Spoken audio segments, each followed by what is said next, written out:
নাট্যাঙ্গনের জনপ্রিয় দুই অভিনয় শিল্পী ফারহান আহমেদ জোবান ও তানজিন তিশা একসঙ্গে জুটি বেঁধে অভিনয় করেছেন বহু নাটক ও টেলিফিল্মে। সর্বশেষ তাদেরকে দেখা গিয়েছিল 2022 সালে পুষ্প শুনছ শিরোনামের নাটকে। এবার ভক্তদের জন্য সুখবর হলো, বিরতি কাটিয়ে পর্দায় একসঙ্গে ফিরছেন তাদের প্রিয় জুটি। প্রায় 2 বছর পর আবারও ক্যামেরার সামনে দাঁড়ালেন তারা।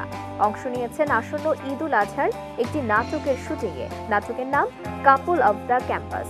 এটি পরিচালনা করছেন ইমরোজ শাওন। পর তিশার সঙ্গে কাজে ফেরা প্রসঙ্গে জোবান বলেন, এর আগে তিশার সঙ্গে একসাথে অনেকগুলো কাজ করা হয়েছে, দর্শক সেগুলো বেশ পছন্দ করেছেন।